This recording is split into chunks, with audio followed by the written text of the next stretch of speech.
Terimalah salam Gereja Perjanjian Baru, Maranatha, Tuhan Yesus segera datang. Kami dari Bible Independent Church, Sydney, Australia, mengucapkan selamat datang kepada semua jemaat yang saat ini sudah setia, sudah mengikuti pelayanan-pelayanan dari Sound Doctrine, dan Minggu tanggal 4 Oktober 2020 ini adalah minggu di mana kita akan melakukan ibadah dan juga kita akan melakukan perjamuan Tuhan bersama-sama. Saya mengucapkan selamat datang kepada setiap jemaat Tuhan yang saat ini baru bergabung, di mana saja Anda berada. Senang sekali bisa bersama-sama dengan Anda semua dalam pelayanan kami pertemuan jemaat yang Alkitabiah, dan juga terima kasih kepada teman-teman yang sudah bergabung, Ibu Christine di Batam, Pak David di Surabaya, juga Tesalonika Dumais yang berada di Eropa, serta Prinsi Dumais yang berada di Sydney.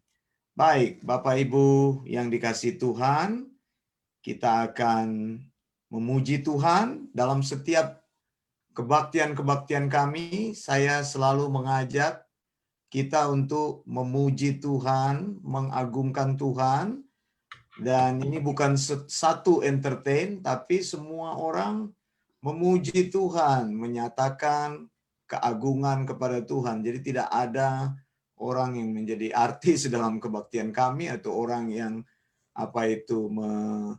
menjadi pusat kebaktian, tapi pusat kita semuanya adalah berpusat kepada Tuhan sendiri.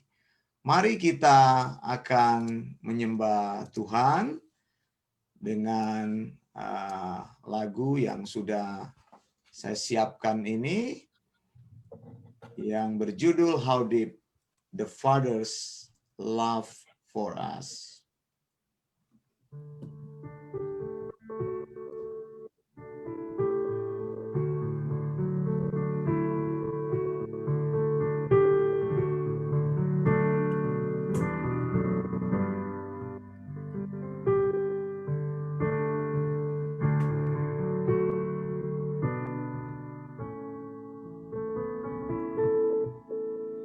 How deep the Father's love for us, how vast beyond all measure, that He should give His only Son to never wreck His treasure. How great the pain of seeing us. The Father turned His face away, as would His mother chosen one, bring many sons to glory. Behold the man upon a cross, my sin upon His shoulder. The same I hear my mocking voice call out among the scoffers. It was my sin that held Him there until it was accomplished. His dying breath has brought me life.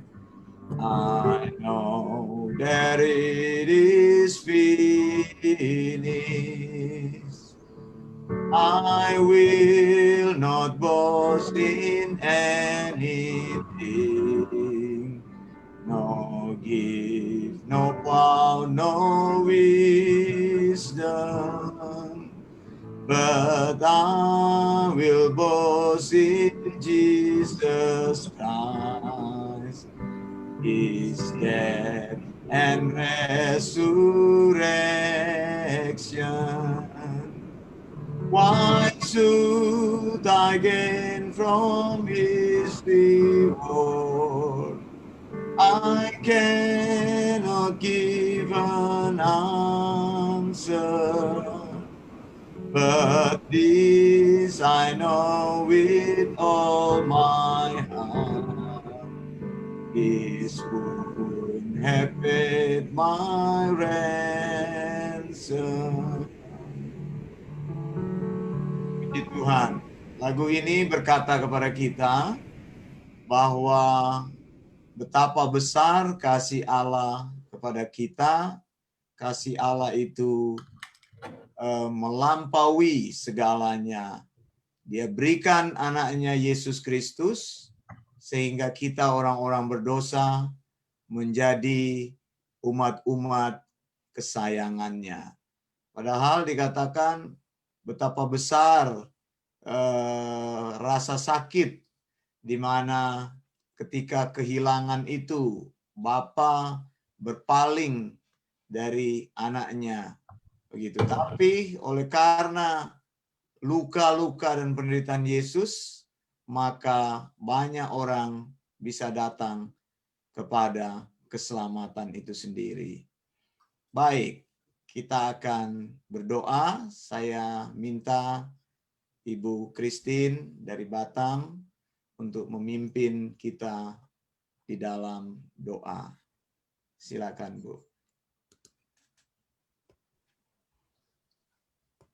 Terima kasih Tuhan, Engkau telah memberikan kesehatan kepada kami, kekuatan, sehingga kami boleh berkumpul kembali, sehingga kami boleh beribadah kembali pada hari ini, Tuhan, menghadap kepadamu ya Adonai.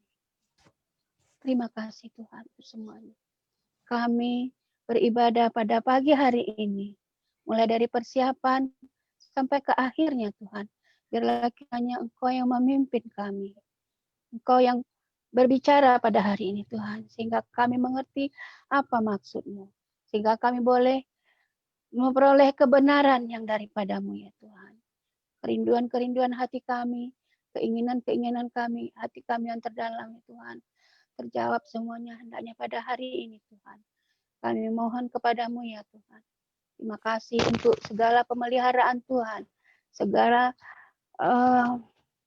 penjagaan Tuhan, keluar masuk kami, segala kebutuhan kami, berkat-berkat melimpah yang Tuhan sudah sediakan bagi kami, bagi jemaat-jemaat semuanya, dimanapun berada, dan bagi penonton live pada saat ini juga Tuhan, Engkau menjamah mereka, bahkan biarlah kiranya firman Tuhan pada hari ini bekerja untuk kami semuanya ya Tuhan. Masuk ke dalam hati dan pikiran kami. Terima kasih ya Bapa di surga. Kami menyerahkan ibadah ini ke dalam tangan-Mu. Dalam nama Tuhan Yesus kami telah berdoa. Amin. Amin. Puji Tuhan. Kita akan menyanyikan lagi satu lagu. Tapi sebelumnya kita akan membaca dulu satu Amsal, ya, satu pasal dalam Amsal. Mari kita baca. Saya katakan dalam pertemuan-pertemuan ibadah jemaat yang Alkitabiah, kita berusaha membaca Amsal berdasarkan tanggal pada hari tersebut, ya. Hari ini tanggal 4, begitu ya. Jadi Proverbs chapter 4 akan dibacakan oleh Prinsi Dumai. Silakan.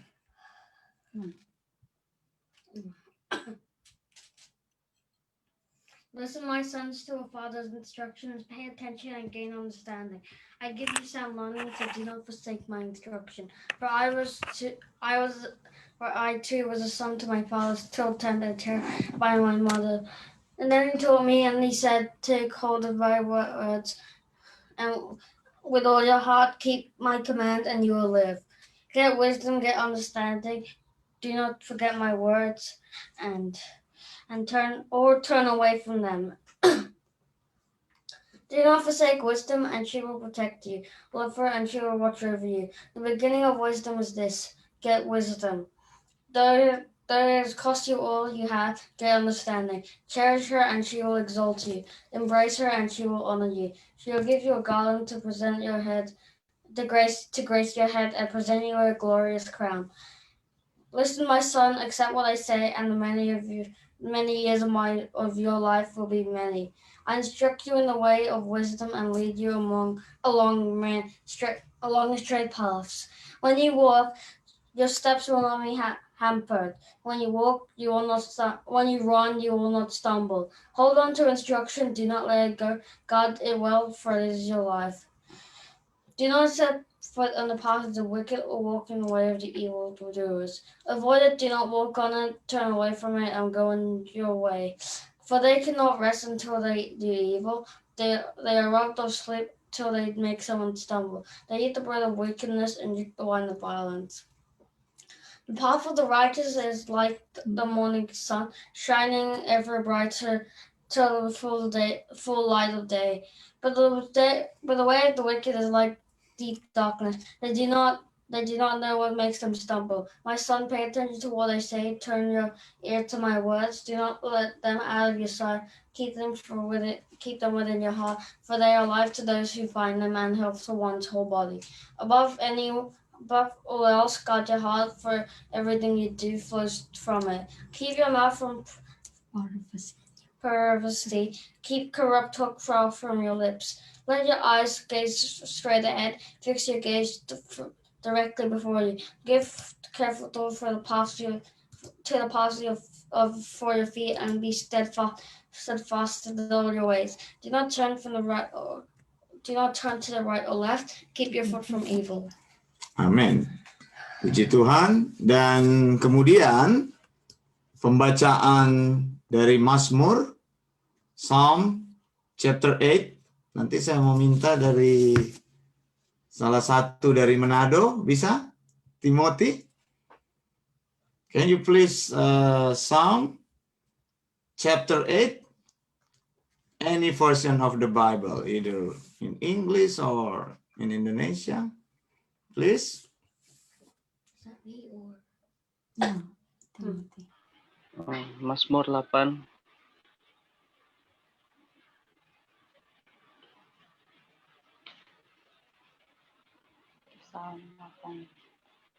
Mazmur 8. Manusia hina sebagai makhluk mulia. Untuk pemimpin biduan menurut lagu gigit Mazmur Daud. Ya Tuhan, Tuhan kami, betapa mulianya namamu di seluruh bumi. Keagunganmu yang mengatasi langit dia dinyanyikan. Dari mulut bayi-bayi dan anak-anak yang menyusu telah kau letakkan dasar kekuatan karena lawanmu untuk membungkamkan musuh dan pendendam. Jika aku melihat langitmu, buatan jarimu, dan bulan dan bintang-bintang yang kau tempatkan, apakah manusia sehingga engkau mengingatnya?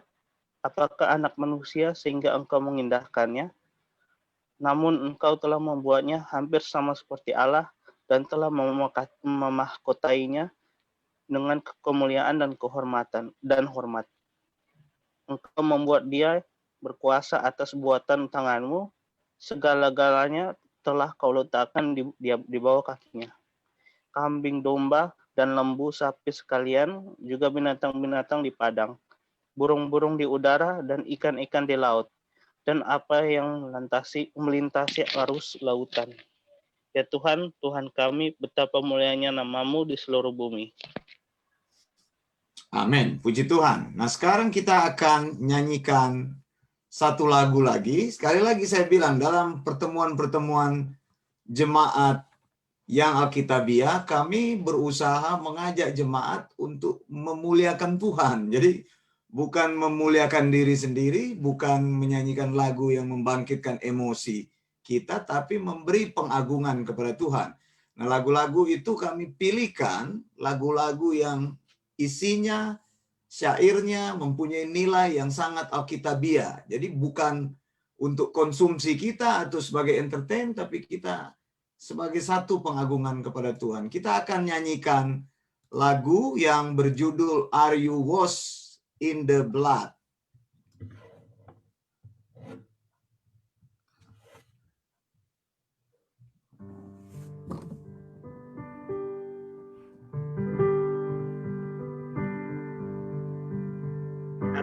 Into the storm cleansing heart, are you washed in the blood of the Lamb?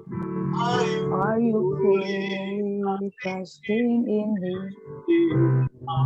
Are you in the blood of the Lamb?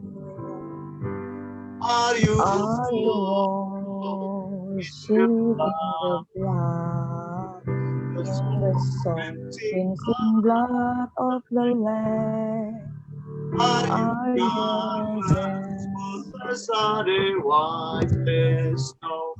Are you washed in the blood of the Lamb? Lay aside the garments stained with and be washed in the blood of the Lamb. There's a fountain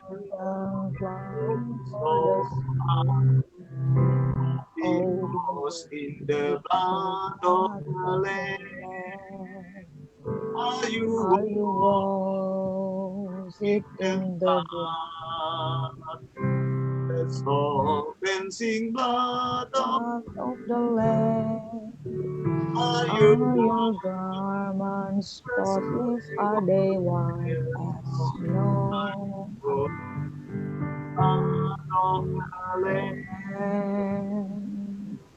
Haleluya, puji Tuhan. Ini lagu luar biasa. Bertanya kepada kita, apakah engkau sudah datang kepada Yesus dan disucikan dari segala dosamu, gitu kan? Apakah darah anak domba Allah sudah mencuci bersih dosa-dosamu? Apakah engkau percaya kepada Allah, pada kasih karunia Allah? Ini luar biasa ini. Jadi ini menyatakan bagaimana kita berikan atau mengakui darah Yesus itu satu-satunya yang telah membayar hidup kita. Nah, kesempatan kali ini saya ingin minta kesaksian dari Manado, ya. Dalam juga ibadah-ibadah kami selalu memberikan kesempatan jemaat bagaimana mereka sudah ditolong Tuhan, sudah ditebus Tuhan, dan bagaimana itu terjadi dalam hidup mereka. Ibu Marcella akan menceritakan ini kepada kita semua. Silakan Ibu Marcella.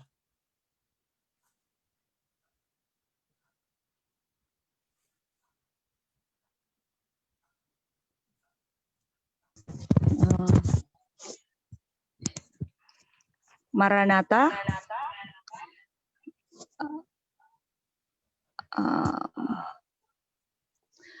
Saya sangat bersyukur pada Tuhan. Bisa dengar? Tes, bisa dengar? Bisa. Saya sangat bersyukur pada Tuhan karena saya diberikan kesempatan untuk bisa bersaksi bagaimana Tuhan menemukan saya, bukan saya menemukan Tuhan, tapi Tuhan menemukan saya. Mengapa saya katakan Tuhan menemukan saya? Karena saya dari zaman dulu dengan Pastor Wanda, kira-kira tahun 93-94, 94-95, pokoknya zaman waktu itu sampai tiba kerusuhan di Jakarta. Saya tahu Pastor Wanda melayani dan dia melayani di karismatik dan dia kuliah di karismatik juga. Saya sangat tahu. Jadi kalau ada orang-orang bilang Pastor Wanda dia bukan tidak memiliki Roh Kudus, itu sangat salah, karena saya dari dulu sudah seperti kami sudah seperti saudara ya waktu kami di Jakarta, karena Pastor Wanda menggembalakan dengan timnya, dengan ada seorang teman kami, Pastor Stephen, dan kami bisa belajar bersama. Saya bertumbuh, saya belajar banyak hal yang saya pelajari, bukan hanya bilang bahasa roh dan lain-lain. Itu sangat benar-benar kami jalani gitu loh, terutama saya. Dan sampai akhirnya kami berpisah karena semua masing-masing punya jalan hidup masing-masing. Saya tetap setia mengiring Tuhan sampai akhirnya kami bertemu kembali di Facebook.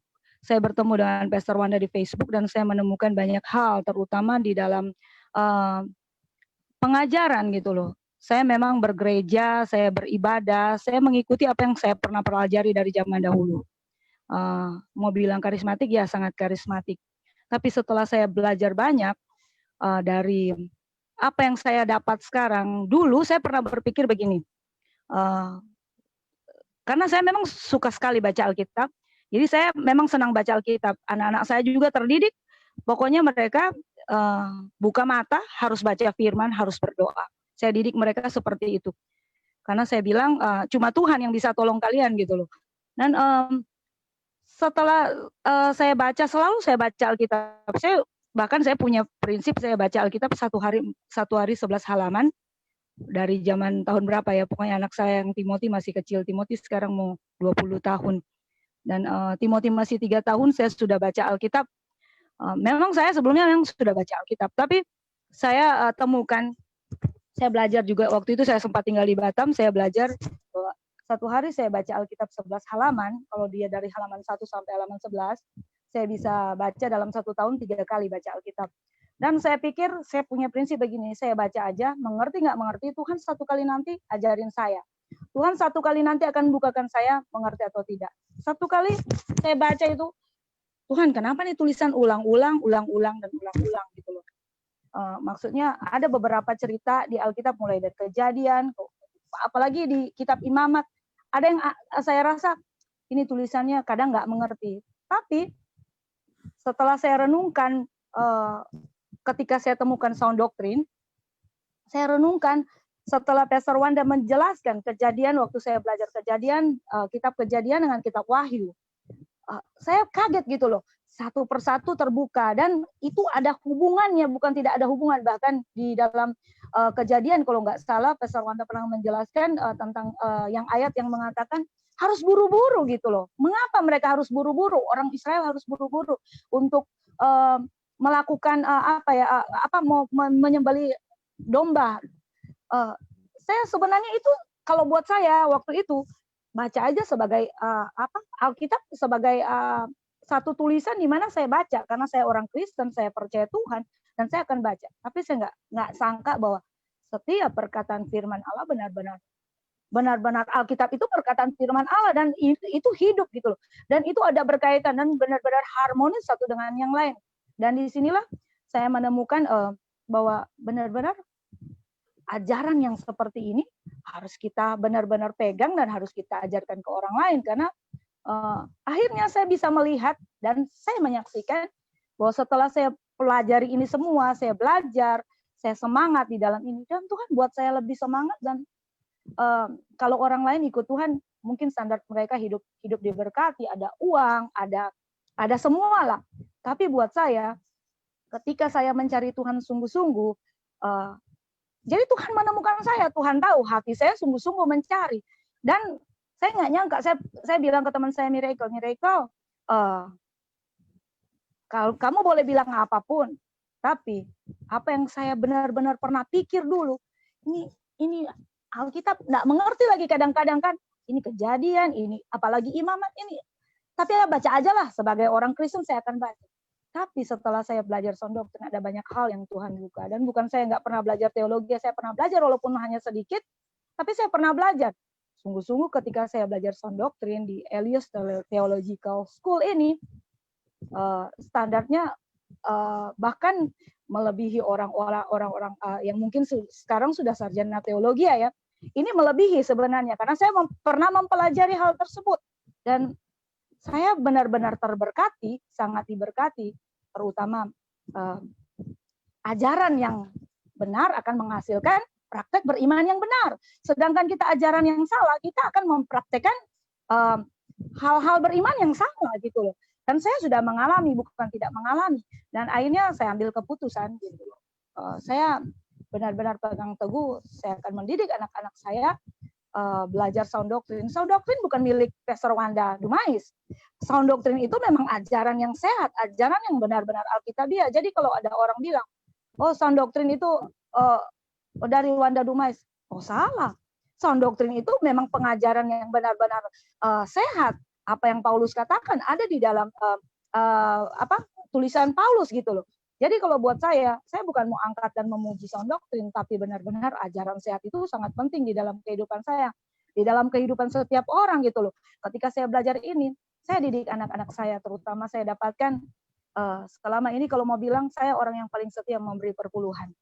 Orang paling setia. Tapi saya tahu juga banyak masalah orang juga, terutama hamba-hamba Tuhan, bermasalah dengan perpuluhan karena mungkin kalau tidak ada perpuluhan mereka nggak bisa hidup. Tapi buat saya masih kuliah pun saya kasih perpuluhan. Padahal itu uang jajan untuk saya hidup gitu loh. Saya tetap kasih perpuluhan, ambil dari uang jajan saya karena sudah terlatih dari zaman dulu. Tapi setelah saya mengerti akan sound doctrine yang sudah diajarkan, dan saya ambil langkah. Saya bukan beri lagi perpuluhan. Saya memberi karena memang saya harus memberi.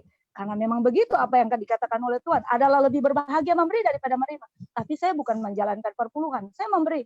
Semacam teman-teman saya atau ada orang yang kekurangan. Saya rasa saya sanggup memberi. Saya akan beri. Bahkan adakah orang tahu bahwa saya beri lebih daripada 10% gitu loh. Ada orang yang nggak tahu saya beri bahkan saya tinggal berapa saya bagi semuanya karena dia lebih butuh. Karena saya nggak menjalankan lagi yang namanya perpuluhan gitu loh. Saya dapat banyak berkat lewat perpuluhan. Bahkan bahasa roh, kalau mau bilang bahasa roh, saya juga pernah praktik beriman bahasa roh. Kalau mau bilang bahasa roh. Tapi kenapa sekarang saya ambil langkah untuk tidak melakukan hal itu? Karena kalau kita sudah belajar hal yang benar, kenapa kita mau balik ke hal-hal yang tidak alkitabiah gitu loh kalau buat saya. Dan saya sangat diberkati saat ini lewat hal ini gitu loh.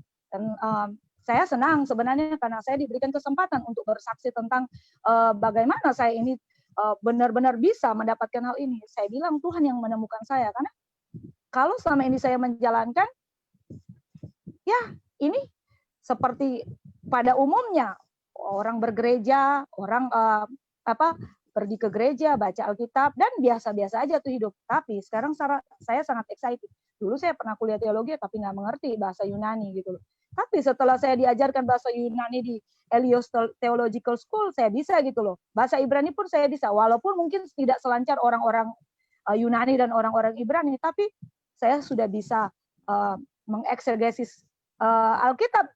Walaupun hanya sedikit-sedikit saya eksegesis gitu loh, nggak sembarangan lagi gitu loh. Mau taruh ayat firman, mau taruh hal-hal yang saya pikir dulu gitu loh, apakah ini berkenan, apakah ini layak orang lain terima gitu loh.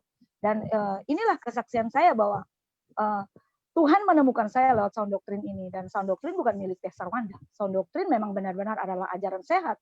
Yang adalah memang ajaran Alkitabiah. Dan kalau sebagai orang Kristen yang benar-benar mencari Tuhan, mereka akan mencari ajaran yang sesuai dengan apa yang Tuhan mau. Yaitu ajaran yang Tuhan sudah tuliskan di dalam Alkitab. Dan kita percaya bahwa memang Alkitab itu adalah firman Allah. Dari Kejadian sampai Wahyu tidak ada yang sebagian firman Allah dan tidak ada yang sebagian bukan firman Allah. Kalau benar-benar kita percaya seperti itu, pasti kita akan melakukan apa yang Tuhan mau. Itulah kesaksian hidup saya di mana sampai hari ini Tuhan memelihara saya walaupun saya mungkin cuma hidup bertiga, saya dengan kedua anak saya karena suami saya sudah dipanggil Tuhan pulang.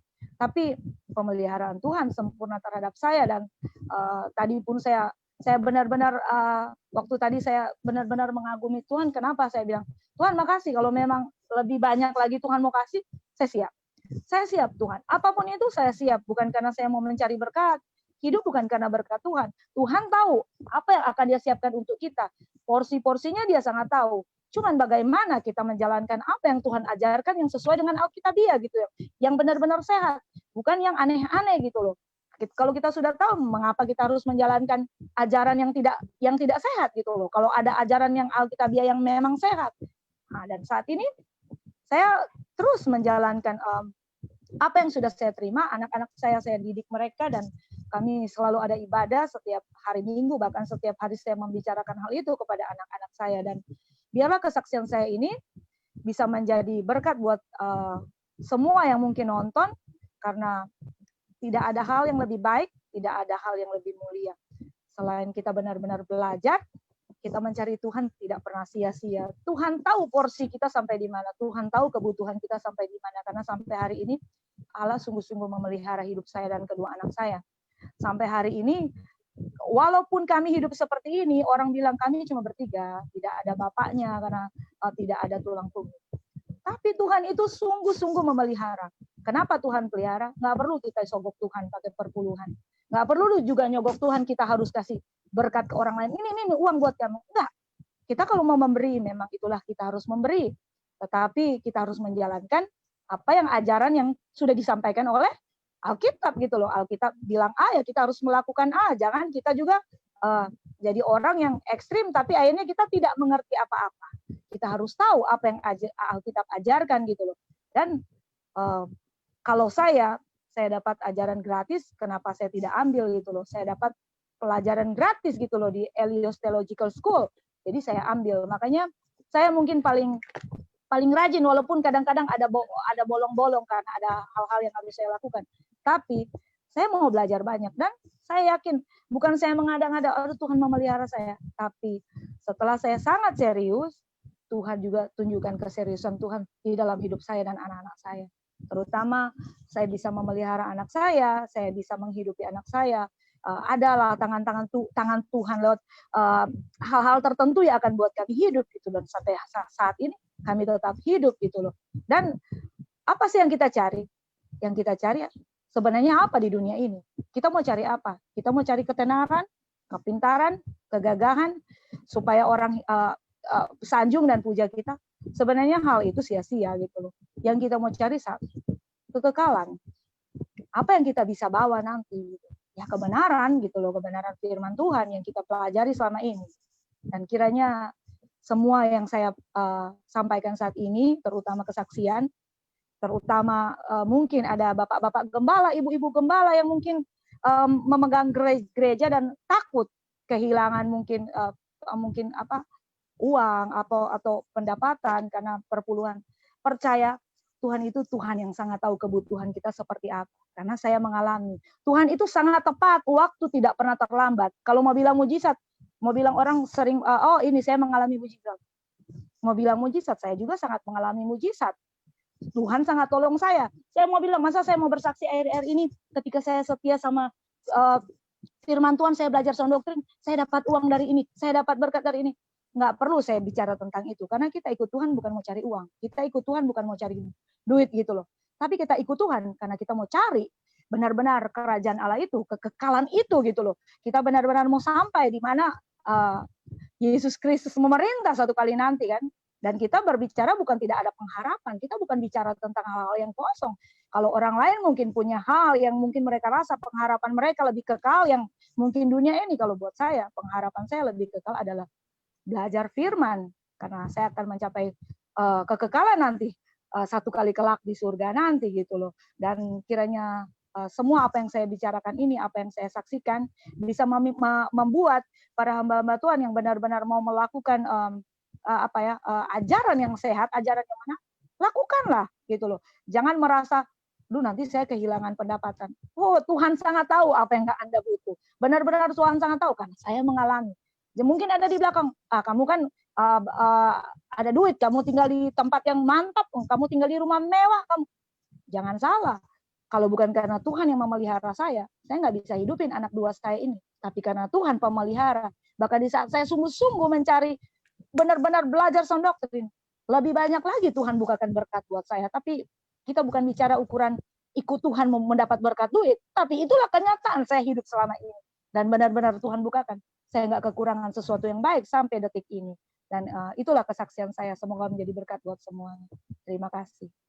Terima kasih banyak untuk Ibu Marcella.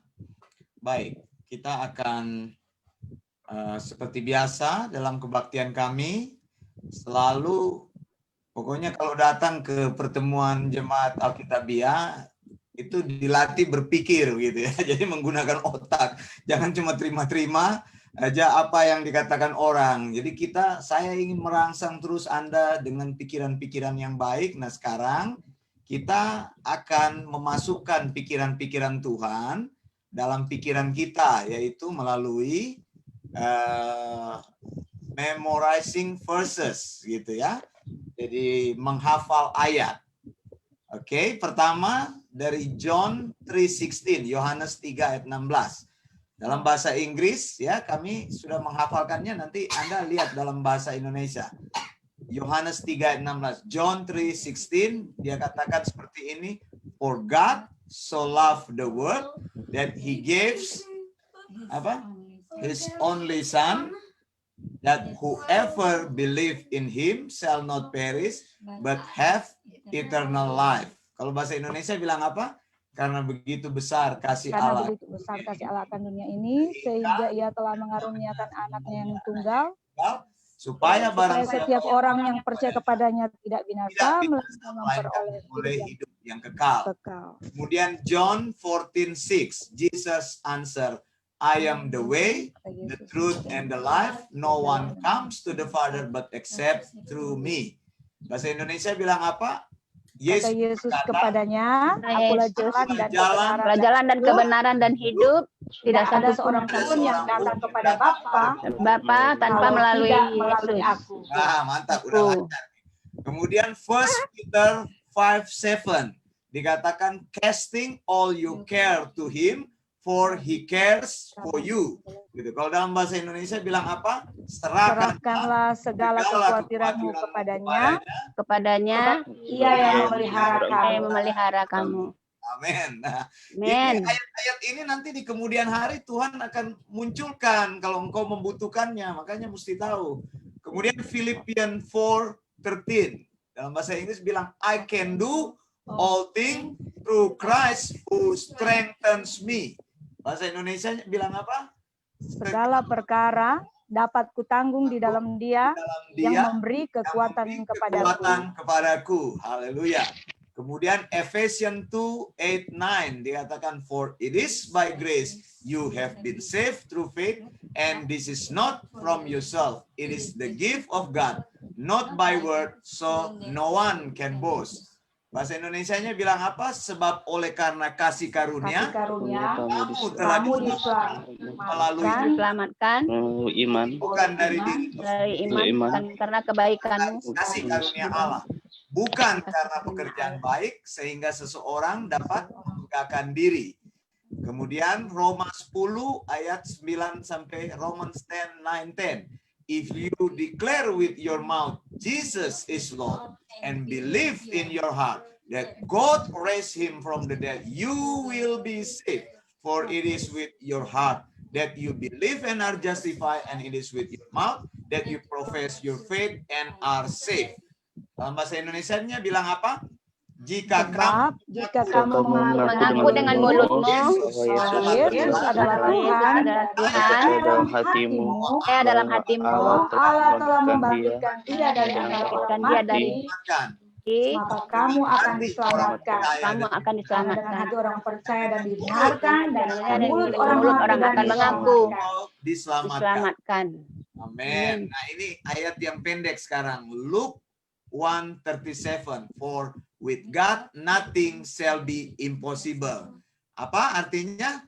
Dengan Tuhan tiada yang mustahil. Tidak ada yang mustahil bagi Tuhan. Amin. Ya. Kemudian ini yang ayat yang luar biasa ini. Philippians 4:6-7. Do not be anxious about anything, but in every situation by prayer and petition with thanksgiving, present your request to God, and the peace of God, which transcends all understanding, will guard your heart and your mind in Christ Jesus. Bahasa Indonesianya bilang apa? Janganlah hendaknya kamu khawatir tentang apapun juga, tetapi nyatakanlah dalam segala hal keinginanmu kepada Allah dalam doa dan permohonan dengan ucapan syukur. damai Dan sejahtera damai Allah sejahtera Allah yang yang Sejahtera melampaui Allah segala yang akal melampaui segala akan akal memelihara hati dan akan pikiranmu memelihara hati dan dalam pikiranmu. Kristus Yesus. Nah, lihat, Kristus sudah Yesus. banyak ayat Amin. dalam diri kita. Kemudian ini yang baru, Matthew 7:7. Paling gampang ini, hari Selasa kemarin sudah dikhotbahkan. Ask and it will be given unto you, seek and you will find, knock and the door will be open unto you. Matius 7 ayat 7 bilang apa? Mintalah, Mintalah, Mintalah, maka akan diberikan maka akan kepadamu. diberi. Carilah, maka kamu Carilah, akan maka engkau akan mendapat. mendapatkan. dapat, Ketoklah, Ketuklah, maka maka pintu akan dibukakan untukmu. bagimu. Haleluya. Bagimu. Jadi sudah banyak sekali ini ayat ya. Saya selalu ingin orang-orang kalau mereka ikut sound doktrin berdiri di atas kakinya sendiri begitu. Tidak ada ketergantungan sama Amin. pendeta. Engkau tidak datang kepada Wanda Dumais, tapi engkau Matius datang kepada Tuhan. Jadi hidupmu dirubah. Amin. Yes. Engkau akan mempraktikkan itu dalam hidupmu. Baik, puji Tuhan saudara. Kita akan masuk dalam firman Tuhan. Saya mau minta Pendeta David akan berdoa bagi firman Tuhan. Boleh? Pendeta David Samuel dari Surabaya. Silakan. Kami bersyukur Tuhan Yesus untuk kesempatan di siang hari ini boleh bersama berkumpul untuk memuji Tuhan, dan terlebih kami juga rindu kepada firman Tuhan boleh menjadi bagian dalam hidup kami, dapat kami aplikasikan dan bertumbuh secara rohani, memberkati hamba-Mu Pastor Dumais, Wanda Dumais yang akan menyampaikan kepada firman Tuhan. Biarlah Tuhan menyertai dalam penyampaian firman ini. Terima kasih Bapak, kami berdoa di dalam nama Tuhan Yesus. Amin. Amin. Puji nama Tuhan. Nah, mari kita bersama-sama membuka firman Tuhan di dalam 2 Timotius 3 ayat yang ke-16. 2 Timotius 3 ayat yang ke-16. Bagi Anda juga yang menyaksikan melalui live Facebook, Anda bisa lihat juga di monitor sudah tertera ayatnya. Saya akan bacakan ayat ini untuk kita semua. Dikatakan oleh firman Allah 2 Timotius 3 ayat 16. Segala tulisan yang diilhamkan Allah memang bermanfaat untuk mengajar, untuk menyatakan kesalahan, untuk memperbaiki kelakuan, dan untuk mendidik orang dalam kebenaran. Nah, saya menamakan pengajaran pada hari ini atau topik khotbah hari ini yang berjudul teori 4M. Mengapa teori 4M? Sesungguhnya diambil dari Alkitab ini. Kalau kita lihat, pertama mengajar, ya, lalu menyatakan kesalahan, yang kedua, teori yang kedua, lalu yang ketiga memperbaiki kelakuan, lalu yang keempat mendidik orang dalam kebenaran. Jadi ada 4M di situ. Nanti kita akan telusuri bersama. Nah, dikatakan yang melakukan ini dalam hidup manusia hanyalah segala tulisan yang diilhamkan oleh Allah, bukan kata-kata dari Wanda Dumais, bukan kata-kata motivasi, bukan kata-kata dorongan, bukan kata-kata semangat, bukan bualan-bualan pendeta yang di mimbar, bukan saudara. Tapi dikatakan segala tulisan yang diilhamkan Allah. Semua orang yang berdiri teguh di atas firman Tuhan, maka mereka akan mengalami berkat ini, yaitu firman akan mengajar hidupmu, firman akan menyatakan kesalahan, firman akan memperbaiki kelakuan, dan akan mendidik orang dalam kebenaran. Dikatakan 2 Timothy 3:16 King James Version, all scripture is given by inspiration of God and is profitable for doctrine. The first one, doctrine. The Bible says it gives you profitable for doctrine, first one, for reproof, for correction, and for instruction. Jadi 4 hal ini, those 4 things, that is the most important things that the Word of God will work it out in your life. Coba lihat dalam bahasa aslinya. Saya ingin kita memeriksa dalam bahasa aslinya. Dikatakan seperti ini dalam Textus Receptus. Kalau saya menulisnya TR berarti Textus Receptus. Nah, ini manfaatnya belajar bahasa Yunani, Eleos Theological School. Kita mengajarkan bahasa-bahasa asli supaya kita mengetahui firman Tuhan dengan tepat dan benar. Jadi bukan apa kata pendeta yang berkhotbah, tapi apa kata firman. Biar firman berbicara, dikatakan pasa, grafe, theopenustos, kai opelimos, pros didaskalian. Jadi yang pertama itu doktrin, artinya didaskalian atau didaskalia. Pros, elektion. Elektion itu dari kata elekchos, artinya meyakinkan, artinya menegur. Kemudian pros, epanortosin, ini artinya correction, melakukan koreksi. Jadi firman Tuhan lah yang mengoreksi hidup kita. Lalu pros, paedean, mendidik, ten and dikaiosune, di dalam kebenaran. Nah, saudara yang dikasih Tuhan, apa maksudnya? Jadi kalau bicara tentang doktrin itu, teaching itu, atau pengajaran itu, mengajar apa yang benar kepadamu. Firman Tuhan harus mengajar yang benar kepadamu. Firman Tuhan mengajar yang benar, yang sound doctrine. Saya bilang, kalau engkau punya sound doctrine, maka engkau akan melakukan sound doctrine dalam hidupmu. Lalu kedua dikatakan reproof atau elektion, elekchos dikatakan, menyatakan apa yang tidak benar. Jadi firman Tuhanlah yang akan mengikis dalam hidupmu. The word of God is like itu apa itu knife will be cut off. Oh, apa itu? Yang kotor semua yang di dalam hidup kita supaya kita dibersihkan.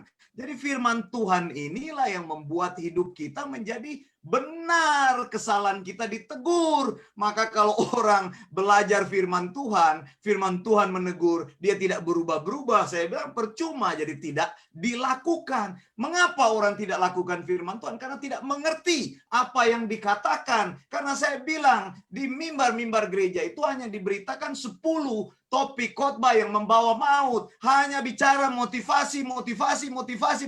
Dengarkan khotbah-khotbah mereka ini. Semumpung zaman COVID, dengar itu banyak orang bikin siaran langsung. Coba dengar topik-topik khotbahnya. Apa yang dia khotbahkan di situ? Omong kosong kebanyakan yang bicara. Coba tunjukkan kepada saya khotbah-khotbah mereka. Tidak ada yang membangun imanmu. Khotbah-khotbah mereka itu hanya khotbah-khotbah yang berdasarkan pikiran-pikiran mereka. Memberi motivasi, bahkan mendorong-dorong orang saja. Memberikan filsafat manusia. Apalagi firman Tuhannya itu hanya melepaskan orang dari keadaan-keadaan yang sulit untuk sementara. Jadi jalan pintas, shortcut itu selalu diberikan.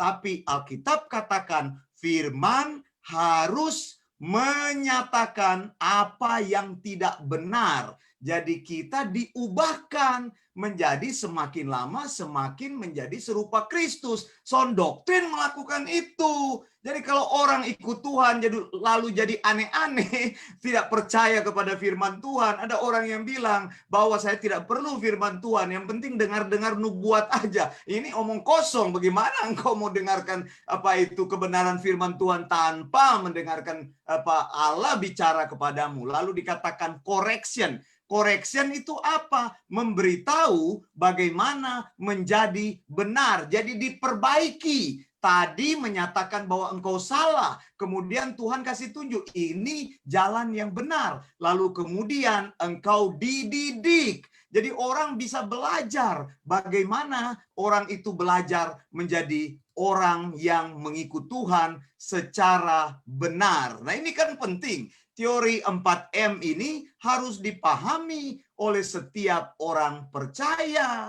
Jadi saudara, untuk menemukan Alkitab dengan benar, menemukan kebenaran-kebenaran itu, kita harus kembali lagi kepada segala tulisan yang diilhamkan Allah. Dikatakan oleh Alkitab tadi, theopenustos. Theopneustos itu artinya apa? Theos itu adalah Allah, pneumatos atau pneuma itu adalah nafas Allah. Jadi semua firman Allah itu dari Kejadian sampai Wahyu itu adalah firman yang diilhamkan Allah. Kalau firman itu sudah ada di dalam Alkitab, jangan cari firman Tuhan di tempat-tempat lain. Jangan cari di buku lain. Jangan membuat buku sendiri dan diakui sebagai firman Tuhan. Anda tahu tuh firman Tuhan.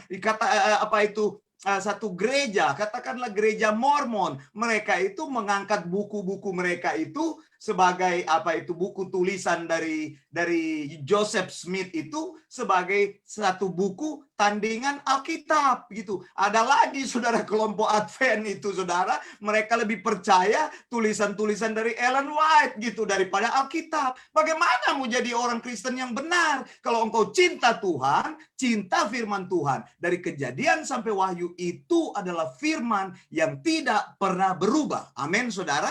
Jadi kalau Tuhan katakan Alkitab itu satu-satunya firman Tuhan, the only one of the word of God itu adalah Alkitab, is the Bible, then any book beside Alkitab it's not gitu. Jadi bukan. Kalau engkau ada orang katakan buku ini adalah firman Tuhan memberikan inspirasi, kita akan langsung katakan tidak. Karena Tuhan sudah berhenti berbicara sejak tahun 110 Masehi. Sudah tidak ada firman Tuhan yang baru. Jadi mau nubuat apa? Kalau dengar, itu ada orang tanya kepada saya, Pak, itu ada orang di Malaysia namanya Jonathan David. Saya bilang, oh itu, saya bilang, itu namanya National Apostolic Reformation. Saya bilang, itu kacau itu. Bagaimana orang ikut-ikuti. Dia bernubuat katanya, dalam nama Tuhan Yesus, akulah Yesus Tuhanmu. Afrika, engkau akan bebas dari korupsi. Engkau akan bebas dari penyakit Afrika. Kenyataannya bukan terjadi yang dia nubuatkan. Yang terjadi adalah presidennya itu dikudeta, lalu kemudian korupsi bertambah-tambah besar. Karena nabi palsu, dia menyebut dirinya sebagai nabi. Tapi yang ikut Tuhan itu banyak, yang ikut dia itu banyak sekali itu pengikutnya tuh. Kenapa? Karena mereka lebih percaya mulut manisnya. Firman Tuhan katakan, aku tidak pernah berbicara lewat nabi-nabi itu. Aku tidak pernah mengangkat mereka sebagai nabi. Mengapa? Karena tulisan yang diilhamkan Allah itu Alkitab sudah ada, maka tidak ada lagi oracle yang akan Tuhan pakai di zaman ini. Coba lihat di Alkitab, kalau mau belajar Alkitab, seiring Alkitab menjadi lengkap itu, semua karunia-karunia dan nubuatan-nubuatan itu mulai habis, begitu. Bukannya kita mau hidupkan, mari ada yang buka sekolah nabi, ada yang buka sekolah rasul, itu ngawur-ngawur. Saudara, engkau tidak akan menemukan kebenaran firman Tuhan, tapi engkau akan menemukan yang sejati hanya di dalam segala tulisan yang diilhamkan Allah. Mengapa? Karena tulisan ini akan mengajar hidupmu. Orang-orang yang tidak tertanam di dalam Alkitab, mereka tidak akan pernah belajar yang benar. Saya selalu katakan, ajaran yang benar akan menentukan praktek beriman yang benar. Kalau engkau belajar sound doktrin, maka hidupmu akan menjadi sound, hidupmu akan menjadi benar. Kalau engkau belajar ajaran yang salah, maka praktek berimanmu itu salah. Kalau engkau belajar ajaran yang sesat, maka praktek hidupmu akan menjadi sesat. Paulus katakan banyak orang-orang yang tersesat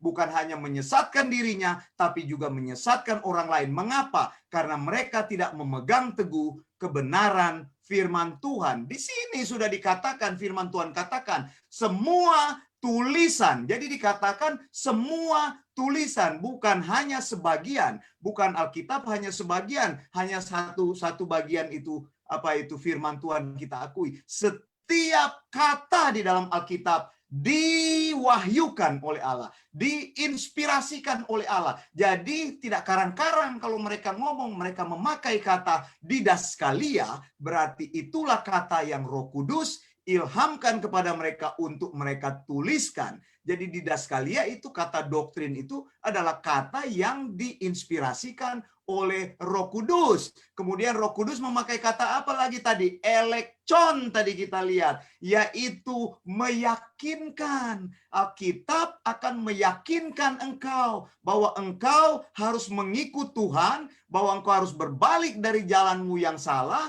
di pendirian-pendirianmu yang salah, engkau harus mengikut Tuhan dengan mengikuti cara-cara Allah yang baru. Tapi kan banyak orang tidak percaya kepada Alkitab. Tadi saya katakan mereka lebih percaya nubuat, mereka lebih percaya penglihatan, mereka lebih percaya apa bahasa roh. Yang saya bilang bahasa roh tidak ada di Alkitab. Kenapa engkau harus berbahasa roh? Saya sudah ajarkan glossolalia, not apa pneumalalia, bukan bahasa roh, tapi glossolalia, glose dan lalia atau lalon. Itu di dalam Alkitab, saya bilang dalam 20 ayat tidak pernah ditemukan ada kesalahan di situ penterjemahan sehingga orang pikir rohnya bicara. Lalu saya tanya, bahasa roh itu apa ya? Bahasa malaikat, Pak. Malaikat aja bicara bahasa manusia, kok kamu lagi mau bicara bahasa malaikat? Kan aneh. Penganut-penganut bahasa malaikat itu ajaran apa itu? Ajaran mistik itu. Ajaran-ajaran yang sesat itu namanya Enokian. Saya sudah sampaikan. Percaya kepada mimpi. Percaya kepada apa? Nubuatan.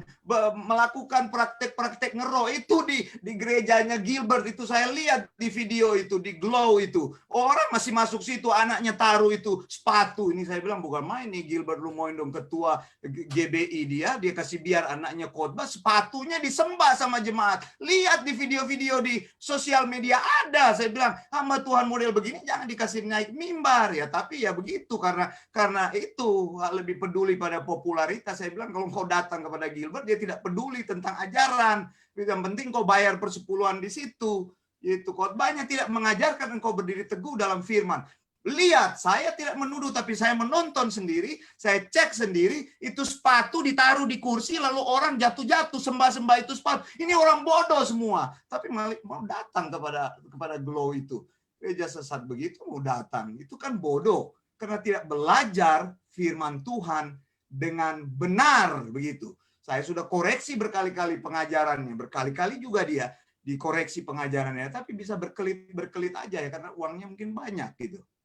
Nah, Saudara, lalu dikatakan di sini bahwa firman Tuhan juga akan mendidik hidupmu. Kalau engkau ikut Tuhan, itu belajar, membuka diri, membuka otakmu, membuka pengertianmu. Karena firman Tuhan katakan, kasihilah Tuhan Allahmu dengan segenap hatimu, segenap akal budimu. Makanya Wanda Dumais itu concern mengajar orang, karena Yesus katakan, apa itu? Latilah murid. Dan biarlah murid itu, dia bilang make disciple. And then after they become a disciple, they will seek another people to become another disciple. Jadi gitu. Jadi saya concern di situ. Mengapa? Kalau engkau berdiri teguh dalam kebenaran, maka engkau menjadi murid, engkau bisa memuridkan orang lain. Hidup kita ini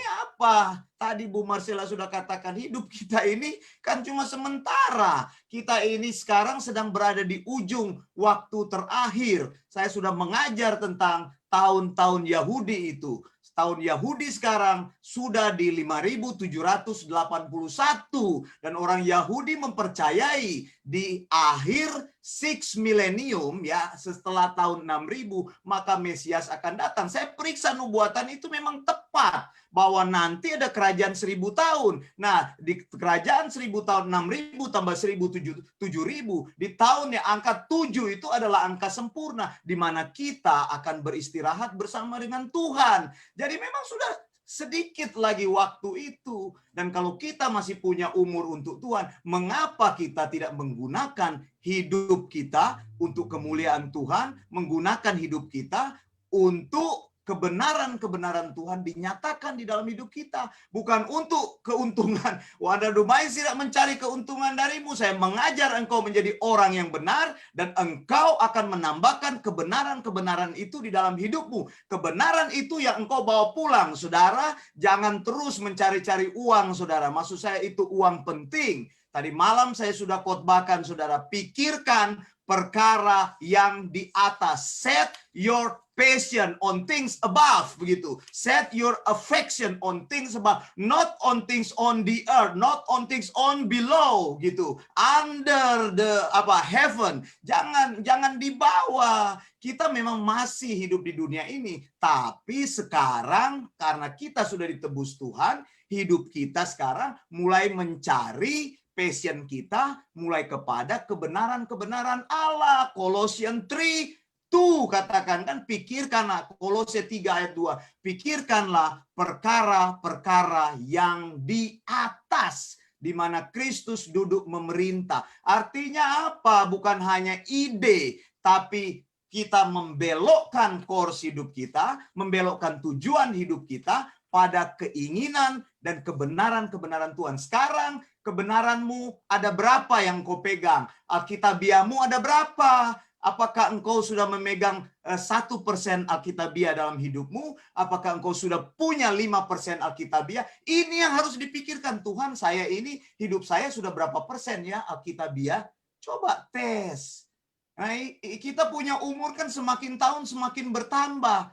Masa begitu-begitu aja di dalam iman Kristen, masuk gereja, pulang, selfie-selfie di gereja, begitu ketawa-ketawa, tidak ada efek kepada orang lain dan kepada diri. Masa ikut Tuhan seperti itu? Sudah lama dibaptis, bahkan ada orang yang dibaptis sejak kecil, karena masuk di gereja Protestan kan bayinya dibaptis.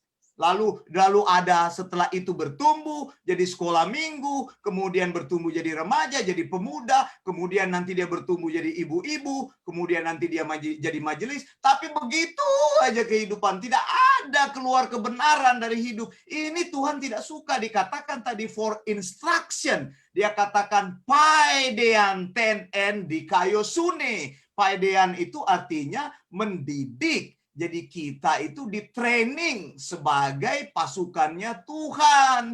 Begitu. Karena apa? Kita kan terlalu takut memberi hidup kita semua kepada Tuhan. Makanya Paulus bilang tadi Kolose 3 ayat 2, pikirkanlah perkara yang di atas, set your course, begitu. Jadi kalau engkau sedang berlabuh, pergi ke arah mana itu pelabuhanmu, kamu punya kapal, sekarang balikan arahnya, sekarang menuju kepada hal-hal kekekalan. Tambahkan nilai-nilai kekal di dalam hidupmu. Amin, saudara.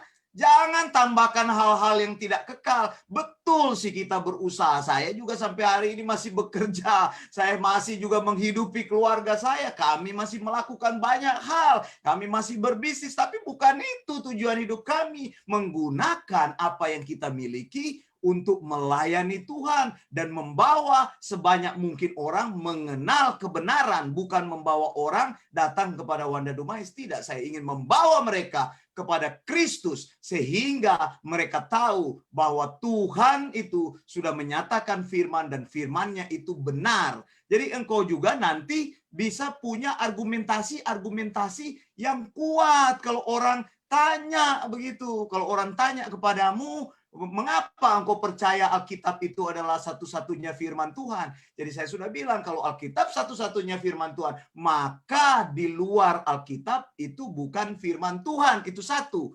Kalau Alkitab satu-satunya firman Tuhan, maka Allah yang memberikan firman-Nya di dalam Alkitab itu adalah Allah yang benar, Allah yang berfirman, Allah yang mau supaya pribadinya diketahui oleh orang-orang yang mencintai Dia.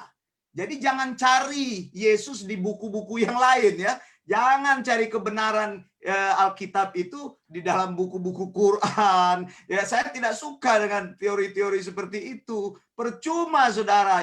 Kebenaran tentang Yesus hanya ada di dalam Alkitab. Amin, saudara. Apapun kebenaran yang kita terima, kita uji di dalam Alkitab, bahwa Alkitab itu sungguh benar. Nah, kalau Allah hanya berfirman di dalam Kejadian sampai Wahyu, maka di luar hal itu bukan firman Tuhan. Kita tidak perlu Amen. percaya kepada nubuat, kita tidak perlu percaya kepada penglihatan, tidak perlu percaya itu tanda kutip itu bahasa roh, mimpi dan sebagainya. Ada orang bilang, mimpi Pak, saya mimpi bertemu dengan Yesus. Yesusnya mana? Yaitu yang digambar-gambar. Kamu yakin Yesusmu seperti itu?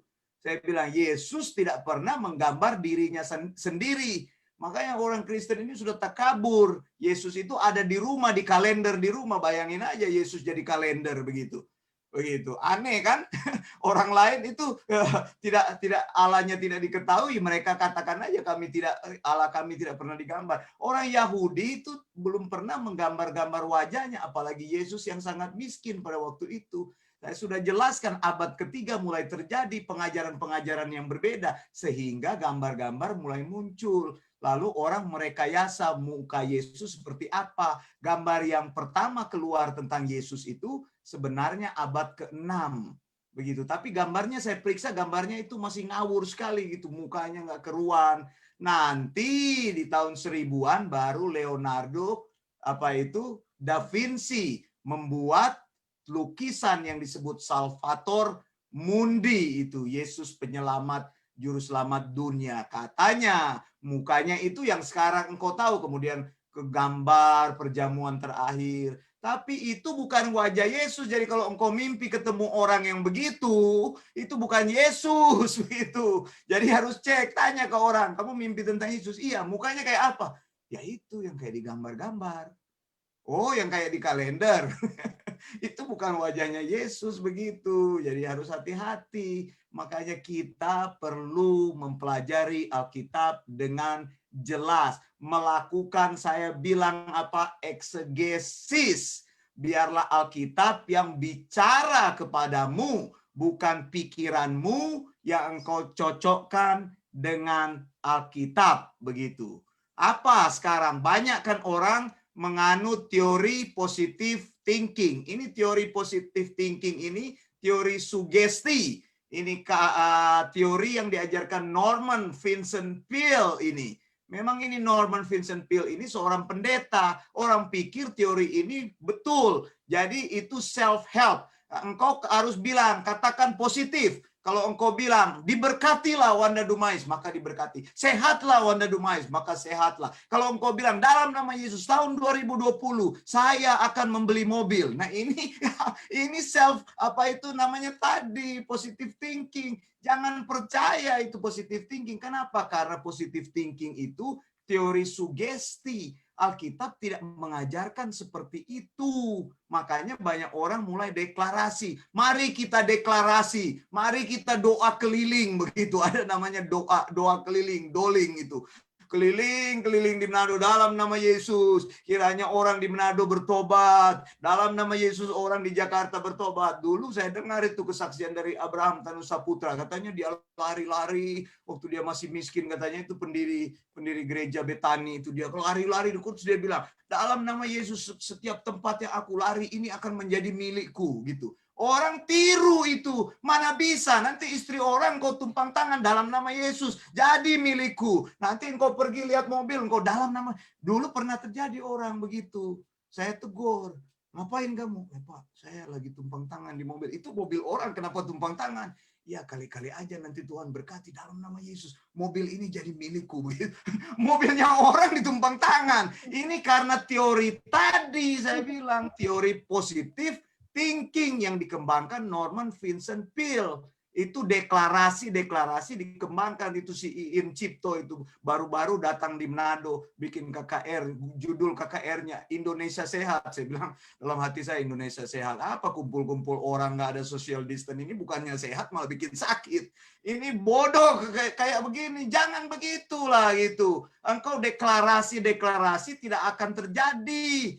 Tapi engkau belajar firman Tuhan, Tuhan memberitahu kepadamu ajaran yang benar. Tadi dikatakan teori 4M. Apa yang pertama? Mengajar. Jadi orang yang datang kepada Tuhan, mereka belajar. Karena ada doktrin, maka doktrin diajarkan, ada orang yang mengajar, maka engkau belajar, engkau gunakan otakmu. Jadi datang sama Tuhan itu otak harus dibuka. Begitu, jangan buta-buta, jangan hanya mengandalkan emosi, nangis-nangis dan sebagainya. Saya tidak menentang itu nangis-nangis, tapi gunakanlah kemampuan.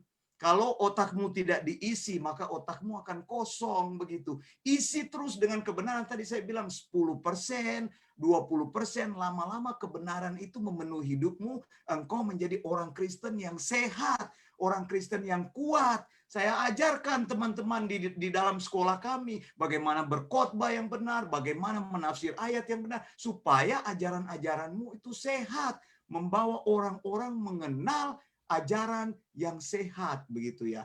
Jadi hati-hati dengan teori positive thinking itu, the power of positive thinking. Katanya berpikir saja maka terjadi. Berpikir saja terjadi. Padahal ini apa? Padahal ini adalah teknik hipnosis. Tahu nggak hipnotis itu? Tahu nggak teori hipnotis itu? Menghipnotis orang, sugesti orang. Jadi ya di mana itu satu kali ini saya mau cerita ini. Waktu saya tinggal di Jakarta, satu kali teman saya telepon. Ini teman saya ini teman kuliah di S2 gitu ya. Dia telepon saya, Wanda, kamu datang dulu ke rumah saya. Oh ya, ada apa? Pokoknya ada penting sekali. Saya datang, kenapa telepon kok buru-buru sekali? Saya pikir kan ada urgent begitu. Saya datang, dia bilang, coba kamu lihat nih jam saya. Ini Rolex beneran apa bukan ini? Katanya Rolex beneran, kamu bisa jualin nggak? Saya lihat jamnya, dikasih. Wah, ini jam Tanah Abang, saya bilang. Masa Rolex itu Tanah Abang 10.000 dijual? Zaman itu, jam itu harganya segitu ya. 25.000. Dia bilang enggak, ini Rolex. Loh, saya bilang kamu ini bagaimana sih? Kamu sudah pernah lihat Rolex yang asli? Belum. Kenapa kamu bilang itu Rolex? Nah, jadi ternyata begini. Ini teman saya ini perempuan. Pada waktu dia keluar, dia cerita saya, pada waktu keluar mau stop mobil, tiba-tiba dia dipanggil sama orang dengan logat-logat Malaysia begitu. Dek, tolongin saya, perempuan nih teman saya. Kenapa? Iya, saya mau tanya alamat ini, saya baru turun dari kapal. Dia bilang, jadi saya nggak ngerti Jakarta, mau kemana. Lalu dia ditepuk, di pundaknya ditepuk begitu. Ditepuk, saudara tahu nggak? Ternyata dia dihipnotis. Dibawalah dia ke ATM-nya dia bilang, Dek, ini saya punya jam. Ini Rolex, karena sudah kena hipnotis kan, Rolex asli. Saya kan pelaut, dia bilang. Jadi ini tidak kena pajak. Jadi kamu beli aja ini jam ini murah. Kamu ada uang berapa? Dia bilang, kan Rolex mahal. Ini dia cerita saat dia kena hipnotis itu. Jadi sudah terjadi ceritanya. Dia bilang ke saya, orang itu bilang itu Rolex. Kamu punya uang berapa? Dia bilang kan Rolex mahal. Ya kamu punya uang berapa? Itu aja. Pertama orang itu bilang, ini 100 juta harganya Rolex. Anda bayangin orang sudah kena hipnotis, jam Tanah Abang yang 25.000, 10.000 ya. Saya kan tinggal di Jakarta lama, saya tahu tuh di Tanah Abang itu apa produk-produk yang kalau mau cari barang murah itu di pasar Tanah Abang cuma digelar dulu ya. Saya nggak tahu sekarang. Dulu itu di jalan itu semua dipakai pasar. Jadi kalau Anda cuma punya uang sedikit, beli baju 5.000, dapat baju. Kadang-kadang dapat 2 begitu. Jam juga, semua barang-barang yang tinggal di Jakarta tahu lah. Jadi kemudian anak ini dibilang 100 juta. Saya nggak ada uang 100 juta. Berapa? Ya pokoknya nanti cek di ATM. Dibawalah dia ke ATM. Disuruh masukin passwordnya, keluarin uang.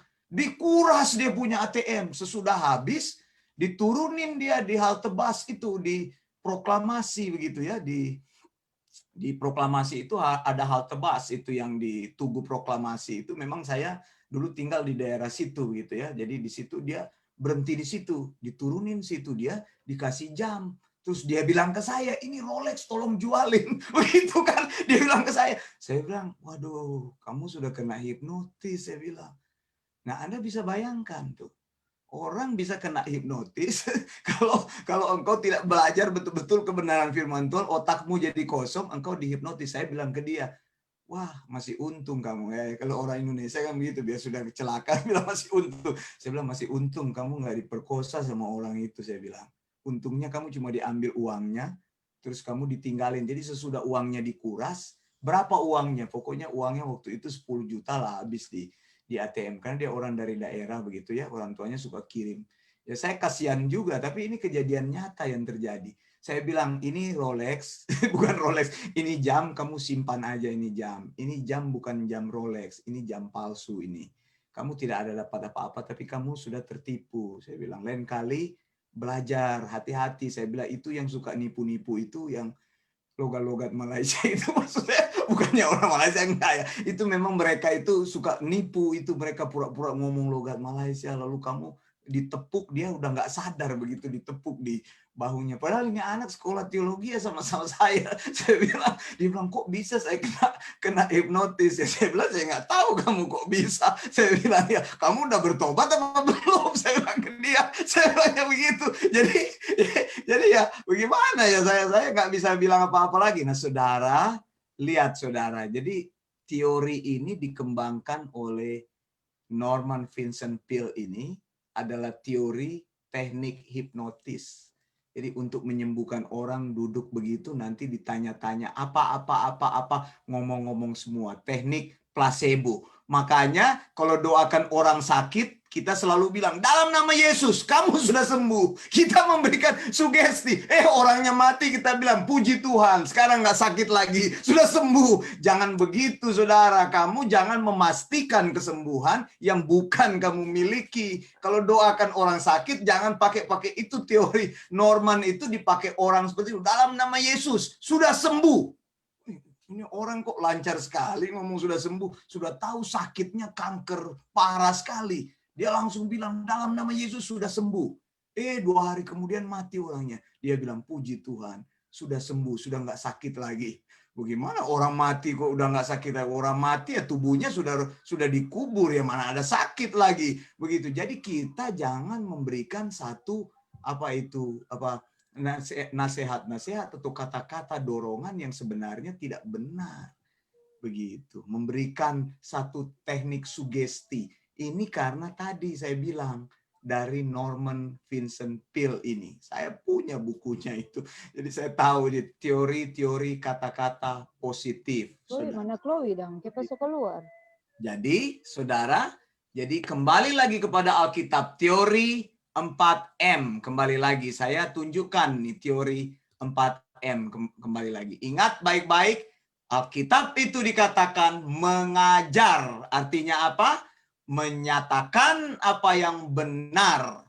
Alkitab hanya bicara yang benar. Kalau masih ada yang tidak benar dalam diri kita, maka Alkitab akan menegur, menyatakan apa yang tidak benar, bahwa engkau harus dikoreksi, bahwa engkau harus berubah. Lalu dikatakan mengkoreksi itu supaya apa? Supaya engkau berdiri teguh di dalam kebenaran. Jadi kalau sudah benar, hendaklah teruskan kebenaranmu. Kalau sudah ikut sound doktrin, ikut terus, jangan mundur, jangan salah sudah ikut sound doktrin malah mundur ke belakang begitu. Jadi berdiri teguh, terus tambahkan hari ini berapa persen, besok berapa persen, lama-lama engkau jadi kuat. Jangan juga kompromi, nanti dikatakan mendidik orang supaya tetap menjadi benar. Jangan kompromi, kalau sudah dengar sound doktrin, jangan pergi ke tempat yang tidak mengajarkan sound doktrin, supaya doktrinmu, pengajaran Alkitabmu tidak gado-gado, saudara.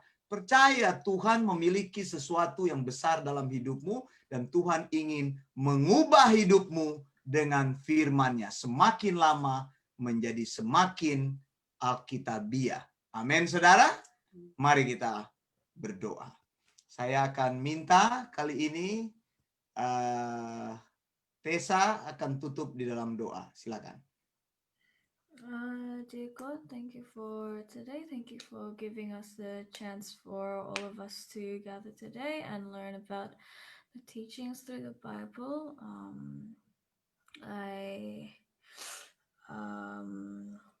Thank you for all the blessings that you give to us each and every day. Thank you for all the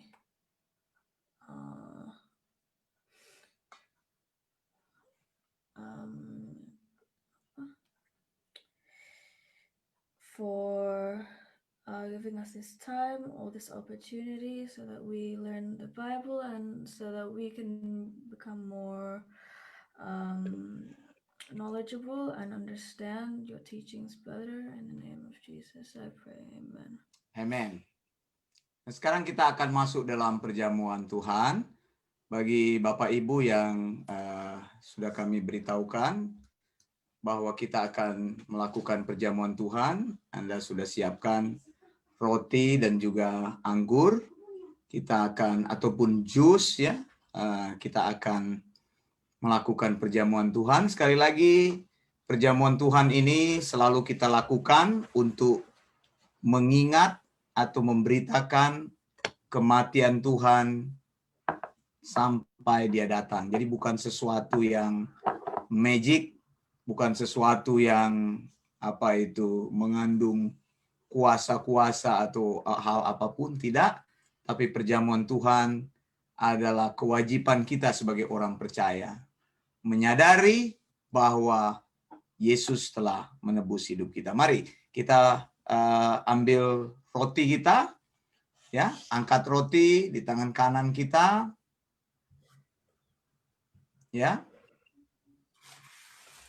Ya, kalau kita sudah memegangnya semua, mari kita mengucap syukur sebentar.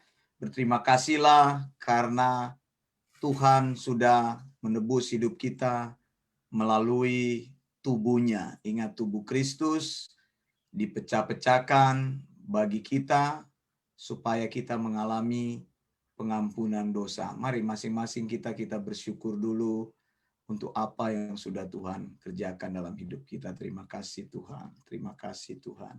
Terima kasih untuk semuanya. Terima kasih untuk setiamu. Terima kasih Tuhan karena Engkau menebus kami. Karena melalui kematian-Mu Tuhan, kami boleh mengalami jaminan keselamatan. Bahwa Allah mencintai kami dan memberikan jalan keluar melalui kematian Kristus. Kristus mati bagi kami supaya kami mengalami kehidupan. Dalam nama Yesus, kita makan bersama-sama.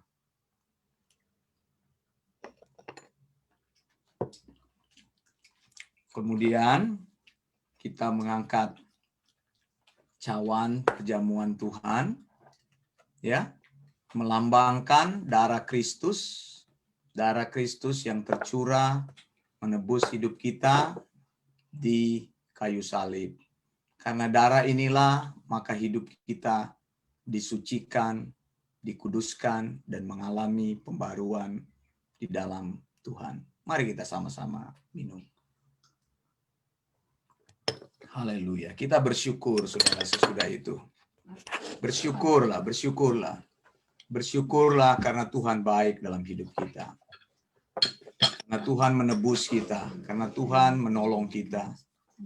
Karena Tuhan memberikan kepada kita jaminan keselamatan. Karena hari-hari ini kita boleh melihat berkat Tuhan. Darah Kristuslah yang menebus semua itu. Tubuh Kristuslah yang membayar semua itu. Terima kasih Tuhan. Terima kasih. Kami akan terus memberitakan kematian Kristus sampai Engkau datang. Melalui melakukan perjamuan Tuhan. Tubuh dan darah Tuhan. Roti dan anggur yang kami makan dan minum sebagai lambang tubuh dan darah Tuhan. Dalam nama Yesus kami berdoa. Amin. Baik, kesempatan ini apakah ada yang ingin bertanya sehubungan dengan khotbah yang disampaikan atau firman Tuhan yang kita renungkan? Silakan kalau masih ada yang tidak jelas tadi, mau menanyakan sesuatu. Ada yang mau bertanya sesuatu? Dari mana saja? Dari Batam, dari Surabaya, dari Manado, dari Sukabumi sehubungan dengan pertanyaan. Apa sehubungan dengan khotbah kalau engkau ingin bertanya? Saya ada pertanyaan di ini, tapi terlalu luas pertanyaannya ya. Mungkin nanti kita bahas secara khusus ya. Ada dari Pak Engels Mambu. Beliau tinggal di Tomohon ini. Terima kasih untuk Pak Engels Mambu yang sudah bertanya 1 Korintus 14, 4, 5, 13, 14. Ini sebenarnya saya sudah bahas di dalam kelas atau kelas terbuka Eleos ya Pak ya, karena pertanyaan ini cukup panjang. Nanti akan disertakan dalam berikut ya. Ini mengenai, saya kira ini Pak Engels bertanya mengenai karunia-karunia Roh Kudus, begitu ya. Dan juga bahasa roh yang sudah disinggung. Kita skip dulu ya Pak Engels ya. Terima kasih untuk pertanyaannya. Mohon penjelasan soal perempuan tidak boleh mengajar dan harus berdiam diri dalam pertemuan. Baik, pertanyaan yang bagus sekali ini berkaitan dengan pertemuan jemaat. Memang ada beberapa konteks ataupun tafsiran-tafsiran yang berkaitan dengan masalah perempuan, dan memang gereja terbagi-bagi. Ada gereja yang mengizinkan wanita boleh melayani sebagai pendeta atau sebagai pastor. Jadi ini sebenarnya yang paling ada kaitan adalah apakah boleh wanita memimpin sebagai gembala atau apakah wanita tidak boleh memimpin sebagai gembala. Kalau dia menjadi gembala, maka wanita itu akan mengajar. Sedangkan ada ayat yang berkata wanita sebaiknya berdiam diri dan tidak mengajar laki-laki. Memang ada yang menerapkan ayat-ayat ini secara keras, saya tahu. Ada yang tidak memperbolehkan wanita itu ditahbiskan. Nah, kayak gereja Anglikan ya, baru saja mentahbiskan pendeta atau bishop perempuannya, begitu ya, baru pertama kali. Saya kira di Indonesia gereja-gereja Protestan mereka lebih lentur. Katakanlah GBI juga mengizinkan wanita jadi gembala. Nah, persoalannya mungkin saya pikir ini dalam tingkat praktis ya Pak Engel ya. Mengapa ada perintah seperti itu? Karena memang terjadi pembalikan otoritas.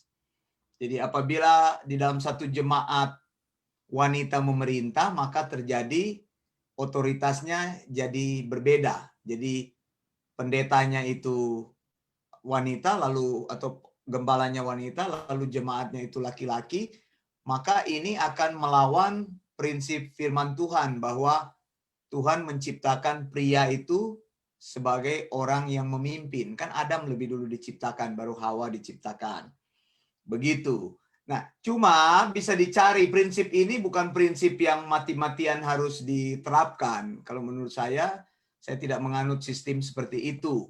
Jadi wanita masih bisa melayani dan masih bisa mengajar sepanjang kalau di dalam jemaat begitu, misalnya laki-laki itu tetap menjadi otoritas. Misalnya saya kasih contoh, katakanlah di Manado ada gereja Gemim namanya. Nah, kalau ada 2 pendeta begitu, perempuannya pendeta, laki-lakinya pendeta, maksudnya gembala dua-dua, seharusnya yang perempuan itu harus mundur begitu, tahu diri begitu. Jadi tidak boleh menjadi dua-dua pendeta. Jadi pendeta yang laki-laki harus yang memimpin. Mengapa akan terjadi dualisme? Ini sebenarnya bicara mengenai otoritas memimpin di dalam jemaat. Jadi kalau wanita itu memimpin lalu mengajar, sementara di jemaat itu ada pria yang bisa memimpin, maka akan terjadi otoritasnya akan timpang. Jadi Paulus ingin mendorong supaya pria-pria itu mengambil tanggung jawab untuk memimpin. Makanya diberi contoh Adam itu yang pertama dijadikan. Tapi memang kecenderungan sekarang begitu kan. Wanita lebih respon terhadap firman Tuhan. Bener nggak? Ini ada pendeta David nih. Bagaimana pendeta David di Surabaya contohnya? Kecenderungan yang melayani di Surabaya bagaimana? Ada banyak nggak wanita yang melayani? Yang jadi gembala? Ya, ada Pastor. Jadi gembala wanita juga ada.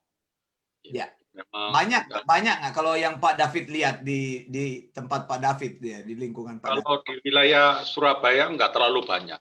Jadi tetap dominan kaum pria menjadi gembala. Jadi ketika almarhum papa saya sebagai gembala meninggal, GBI tidak melarang ibu saya menggantikan sebagai gembala, tetapi mengingat ada generasi penerus untuk bisa menggembalakan, maka saya diajukan untuk menggembalakan. Jadi pertimbangan untuk supaya tetap pria untuk menggembalakan, tetapi bukan suatu keharusan. Bukan satu keharusan. Ya. Saya juga waktu saya masih di GBI, terus terang, saya melayani di Lampung itu sampai di daerah yang jauh sekali. Nah ini juga saya mau jawab Pak Engel. Waktu saya datang ke Lampung yang daerahnya sangat jauh sekali begitu ya, sudah di pelosok. Gembalanya itu perempuan, tidak ada laki-laki yang mau masuk ke daerah itu. Jadi ini satu persoalan yang harus dipikirkan bersama begitu. Apakah atas nama firman Tuhan tadi, memang sih saya setuju dengan yang Pak David bilang, itu memang jalan tengah yang harus diambil. Jadi kalau ada pria, lebih bagus pria. Tapi kalau tidak ada pria, maka kita membiarkan orang tidak diajar. Begitu ya Pak David ya kan tadi Pak David bilang. Jadi pada waktu itu mungkin Pak David belum dipersiapkan, mamanya masih ada di situ, mamanya memimpin dulu sampai ada orang yang bisa menggantikan begitu. Tapi tidak ada pelarangan. Memang ini masih banyak perdebatan begitu. Cuma kalau dalam hal mengajar wanita dibatasi, maka akan sulit begitu. Sedangkan kita lihat proporsi sekarang wanita yang lebih responsif. Iya.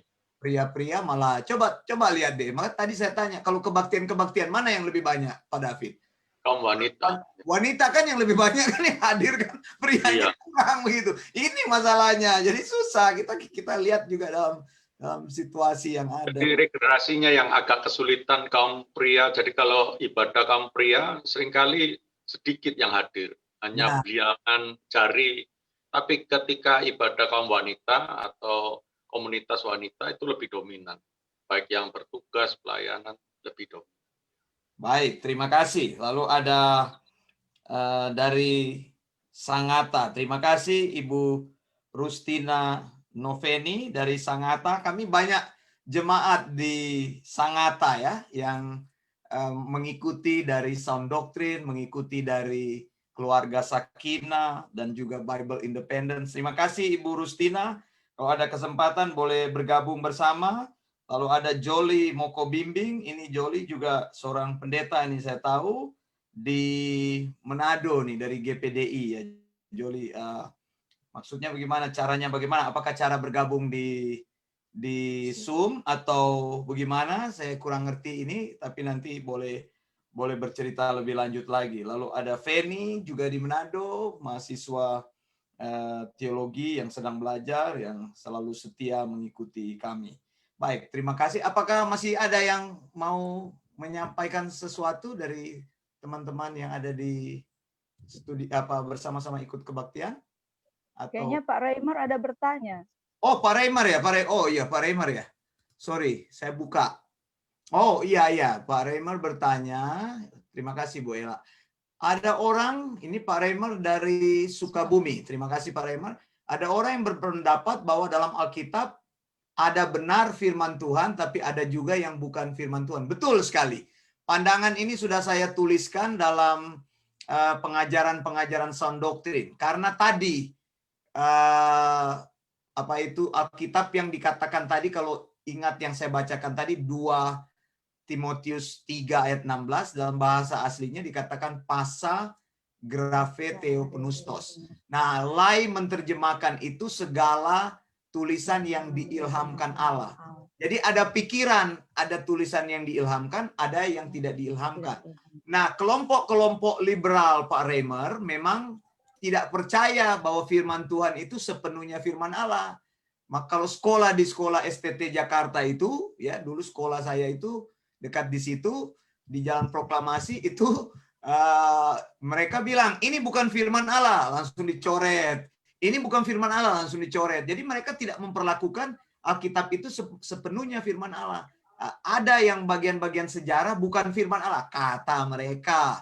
Tapi kalau kita selidiki bahasa aslinya, pasa graphe theopneustos, sebenarnya kalau saya mau terjemahkan lagi, segala tulisan firman Allah yang diilhamkan oleh Allah atau diilhamkan oleh Allah. Jadi semua Alkitab itu dari Kejadian sampai Wahyu diilhamkan oleh Allah.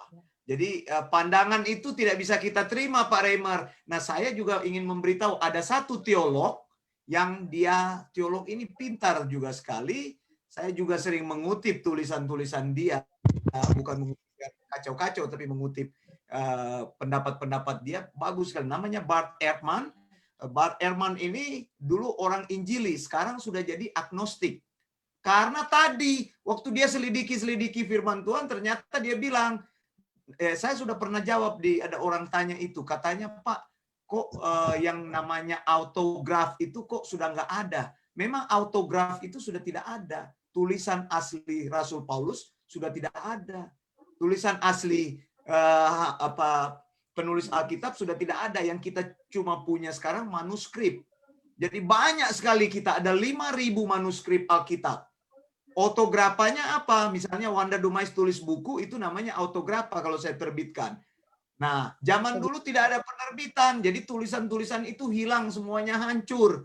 Tapi apakah Alkitab masih bisa dipercaya? Masih, karena Tuhan memelihara lewat manuskrip. Ada 5.000 manuskrip Perjanjian Baru itu, di dalamnya semua ada original text daripada firman Tuhan. Nah, Bart Ehrman ini katakan karena Alkitab autografnya sudah tidak ada, maka Alkitab itu sebenarnya tidak absolut lagi. Orangnya jadi agnostik akhirnya.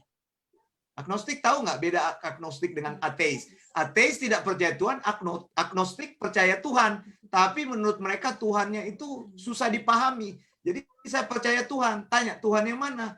Ya yang mana lah, saya juga nggak ngerti Tuhan yang mana. Jadi ini susah ini agnostik. Nah, ada di Indonesia itu pendeta GKI itu sudah keluar dari GKI, namanya Yohanes Rahmat. Dia juga agnostik Yohanes Rahmat. Orangnya pintar juga itu. Lulusan STT Jakarta, lulusan STT Jakarta. Hati-hati makanya. Hati-hati kalau tidak mengerti tadi pasa graphe theopneustos. Segala tulisan firman Allah diilhamkan oleh Allah. Kalau Wanda Dumais saya percaya semua Alkitab sampai Wahyu tulisan firman Tuhan. Jadi begitu Pak Reimer ya yang bisa saya jawab. Terima kasih. Saya pikir sudah selesai ya pertanyaan-pertanyaan. Kalau masih ada nanti bertanya secara pribadi. Baik, kita akan masuk dalam doa syafaat. Nanti Bu Erna akan berdoa. Silakan. Bapa yang kami satakan, kami agungkan dalam nama Tuhan Yesus. Terima kasih Tuhan, pada sore hari ini kami sudah mendengarkan firman-Mu Tuhan. Biarlah firman-Mu itu mengilmukan kami Tuhan, sehingga kami bisa mengerti, kami bisa menjadi pribadi yang kuat di dalam Engkau Tuhan. Bapa, kiranya Engkau berkati hamba-Mu Pak Wanda Dumais, biarlah beliau memberikan hikmat, memberikan pengetahuan, memberikan insight yang daripadamu Tuhan, untuk beliau mengajar kami, mengajar umat-Mu, mengajar jemaat-Mu Tuhan. Saya berdoa secara khusus Tuhan untuk Bible Independent Church Tuhan, kiranya Kau memberikan pertumbuhan, kiranya Kau memberikan perkembangan Tuhan, berikan kami ide-ide yang bagus, ide-ide untuk mengembangkan gereja ini Tuhan. Berkati juga Tuhan untuk Elos Theological School, kiranya Kau juga berkati sekolah kami Tuhan, biarlah sekolah kami menjangkau jiwa-jiwa Tuhan. Kami ingin meneruskan ajaran yang sudah diajarkan oleh Tuhan Yesus, bahwa sound doctrine itu adalah pengajaran yang diajarkan oleh Tuhan Yesus yang disampaikan kepada para murid disampaikan kepada orang-orang. Sampai detik ini kami mendengarnya dan kami akan meneruskannya itu Tuhan. Kami rindu orang untuk menjadi murid, setelah itu orang akan memuridkan orang lain Tuhan. Berkati Tuhan semua sarana dan prasarana yang kami gunakan untuk menjaga orang-orang Tuhan, untuk mereka mengenal akan sound doctrine Tuhan. Berkati juga Tuhan untuk para murid yang sudah berkomitmen untuk tetap teguh di dalam sound doctrine Tuhan. Kiranya Kau berkati murid-murid kami dimanapun mereka berada Tuhan. Kami juga berdoa Tuhan untuk bangsa negara di mana kami tinggal, untuk Australia Tuhan. Kiranya Kau berkati Australia Tuhan, di mana COVID-19 sudah tidak ada Tuhan, masih ada tapi berkurang Tuhan. Itu semua karena karya Tuhan yang baik dalam negara ini Tuhan. Berkati Prime Minister kami Tuhan, Scott Morrison, untuk memimpin negara ini Tuhan. Berkati juga untuk border yang akan dibuka, border di wilayah-wilayah yang akan dibuka nanti Tuhan. Kiranya Engkau berkati. Engkau berkati juga Tuhan untuk memulihkan ekonomi Australia karena pandemik ini Tuhan yang mengakibatkan ekonomi yang buruk di negara.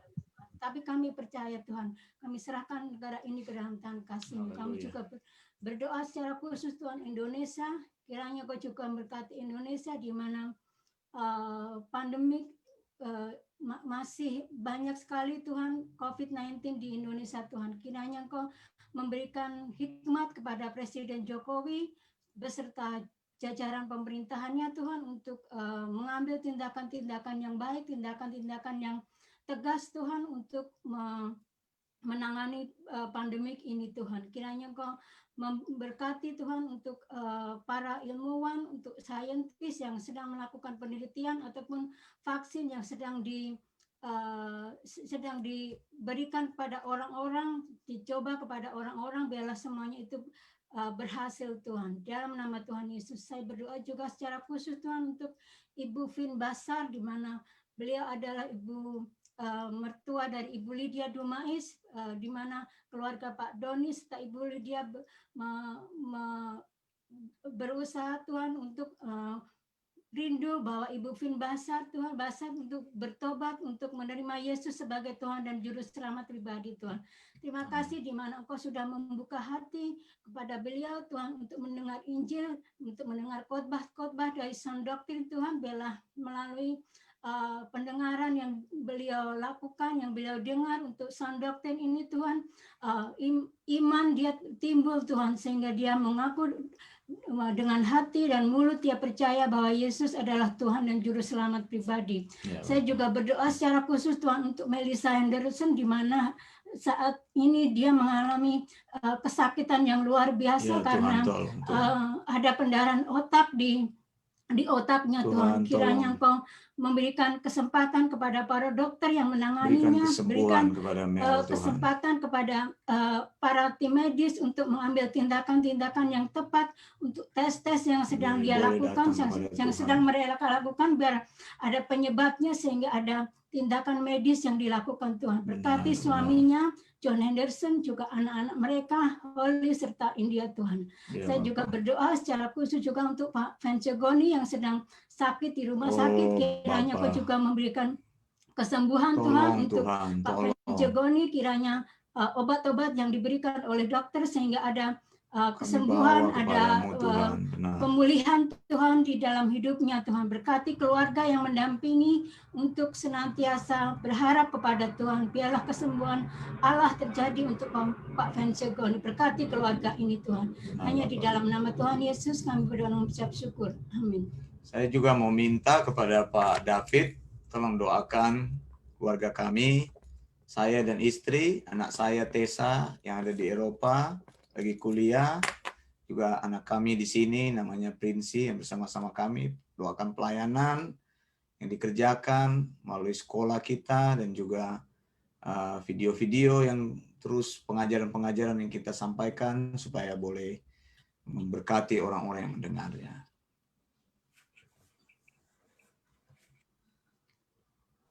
Bapak, kami bersahati pada sore hari ini, kami berdoa secara khusus bagi keluarga hamba-U Pastor Wanda Dumais bersama istri dan kedua anaknya, baik yang di Eropa, Tessa, maupun yang di Australia.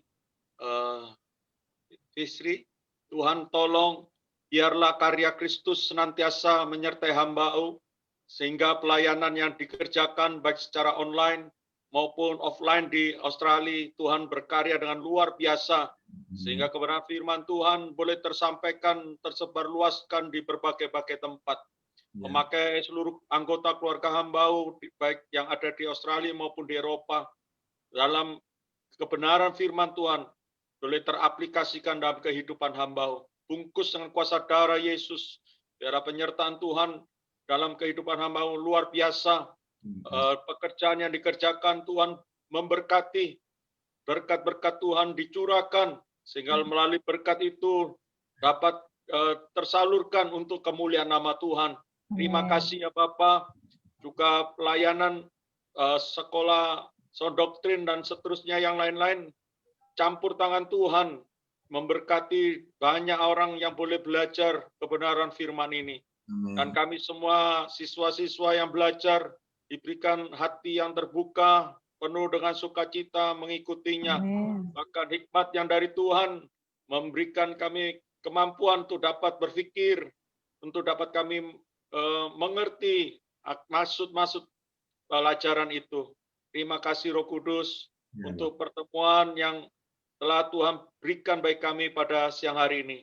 Inilah kami doa dengan iman dan bersahati hanya di dalam nama Tuhan Yesus.